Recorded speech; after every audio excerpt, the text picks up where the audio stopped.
What is up, homies? Welcome back to another trailer reaction from Heroes Reforged. We are watching the brand new trailer for Star Wars Visions Volume 3. If you want to see our reactions for Volumes 1 and 2, we've got those on our Patreon. Check those out. Oh, yeah. Such amazing S tier. and Watch us cry. Such creative because there's Star some Wars. beautiful stuff. There's really some of my favorite Star Wars stuff is in Star Wars Visions. You all know that I'm a huge animation fan. I think this is the ultimate storytelling format for Star Wars, and some of the stuff we've seen in the past has been so impressive, and I'm hoping that they really continue that. And I'm hoping, I think they got the Line Animation in there. The animation studio, The Line, is one of my favorite animation studios right now. I think they got them in a previous season, but I want to see more just in case. I'm not sure. They did, right? Yeah, I think they did. We're getting a whole spin-off show. We're getting the Ninth Jedi, which is going to be a whole show based off of one of the shorts. And so this thing, we were just talking before we started rolling, but like, it's not being told to us that this is the final season, and all three of us are in agreement. Like, this could go on forever and should go on forever because it is just a story engine. That's what Star Wars is. And everything Augustine said is correct. So let's get 10 more seasons of this, dude. Let's go.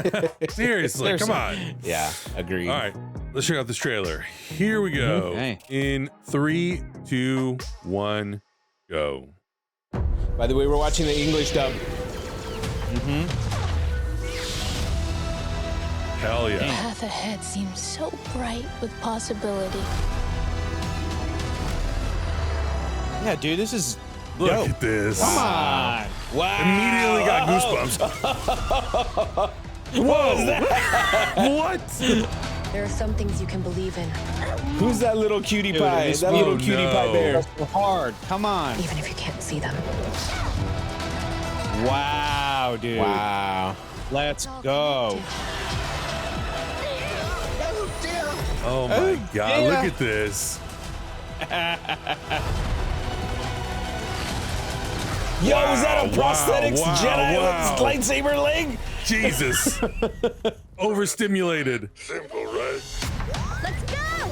Let's go. Yeah. Oh, this looks so just fun. 1 month. Force and its energy, which binds all living things. Oh my God. Yeah. Not the cute little bears. Please. Yeah. There is no balance without the light and the Show me the way.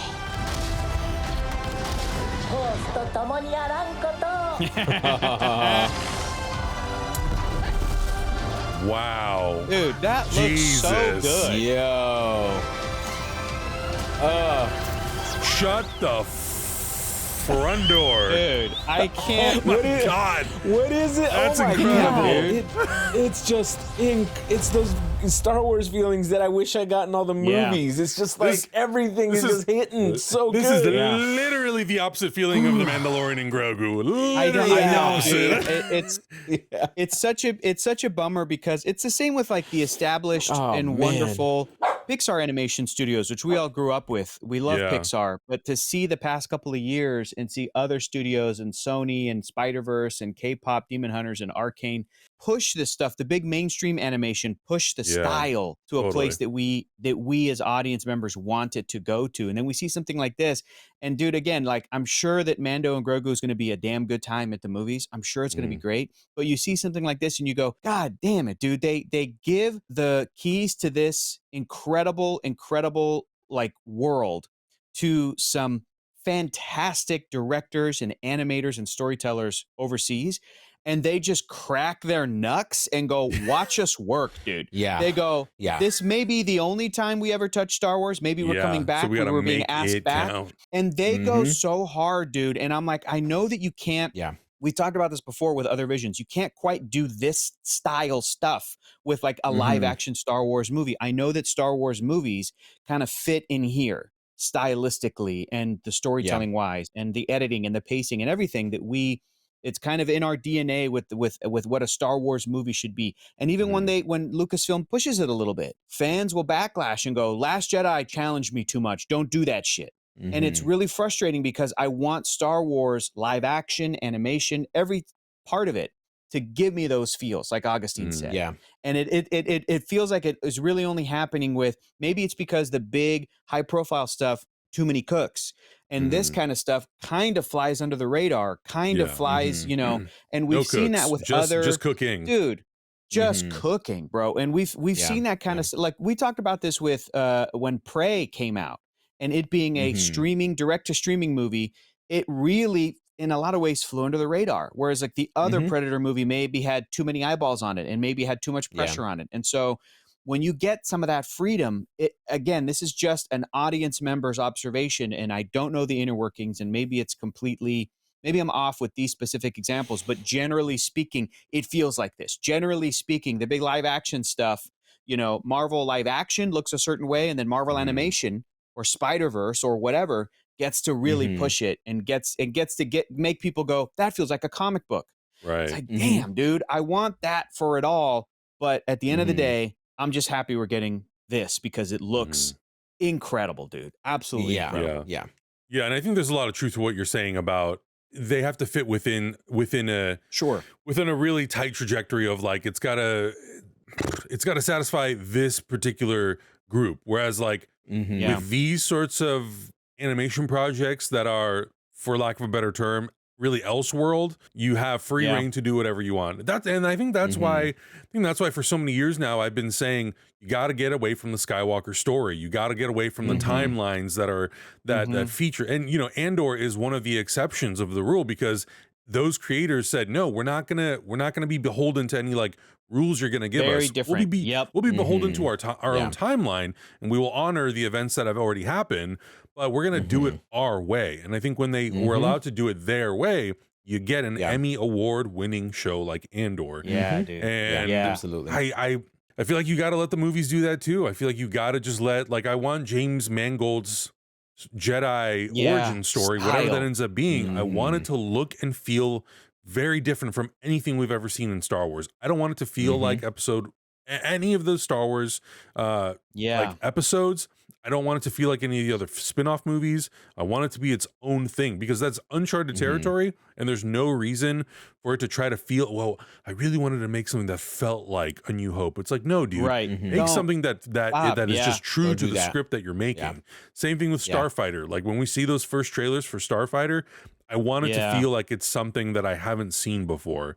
So that's what I love about Star Wars Visions is that, like you're saying, they have the ability and the free reign to kind of do whatever because they're not beholden to any timeline. They're not beholden to it having to fit into things that are already pre-established. You want to do some crazy like Gundam mech whatever thing with a Star Wars character, do whatever you want. It's all good. And I love that. And I do want to see Star Wars theatrical go in that direction. And I think if they are willing to kind of like let the reins loose a little bit, you know, you could do stuff that takes place during pre-established canon, but stylistically and visually can be really different. Like, you know, you don't have to make it, you don't have to make it all look and feel like, oh, but it must perfectly tie into The Force Awakens, because if it doesn't, it's going to be too jarring or of a jump for the audience. Like, no, man, who cares, dude? Let it be stylistic. Like, obviously honor the designs and honor the look of the universe, but god damn, have fun with the cinematography, have fun with the visual effects, the music.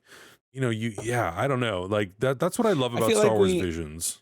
I feel like we need to have a podcast episode where we break down all the looks that we love about Star Wars Visions and talk about how we can make the movies so much better if they just injected that, like use this and make something in the past or in the future or whatever. I feel like there's just so much good stuff you can mine from all of these projects.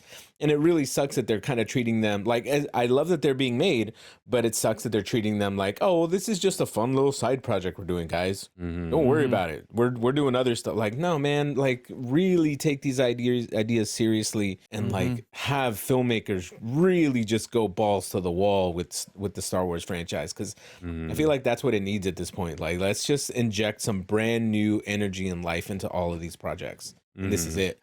I keep rewatching it. It's so good, you guys. It's so good. It is. I got it so on loop. awesome. Woo, man. Now I just want to rewatch seasons 1 and 2. Me all too, over dude. again. Me And too. I need them on so Blu-ray. good. Well, and that's a thing too, is like it's such an easy watch because they're shorts. So you can watch the whole season and just like, I don't know, let's say an hour and a half. And, you know, to be able to get through all of those, and obviously, like, not saying that Star Wars should do this for everything, but like, it is kind of refreshing when you can have these little chunks of Star Wars storytelling that are just these bite-sized, incredibly beautifully animated pieces of story. And it would be cool to see some more of that stuff. Like, I love Clone Wars and I love Rebels, but what is the thing that we constantly go back to? It's Gendy's Clone Wars. Like, that's the thing that we always talk about, because that is so stylistically unique from everything else that's come out. So yeah, like if they, and I think they're doing like a Darth Maul series or something. Like, I don't want it to just feel like Clone Wars again.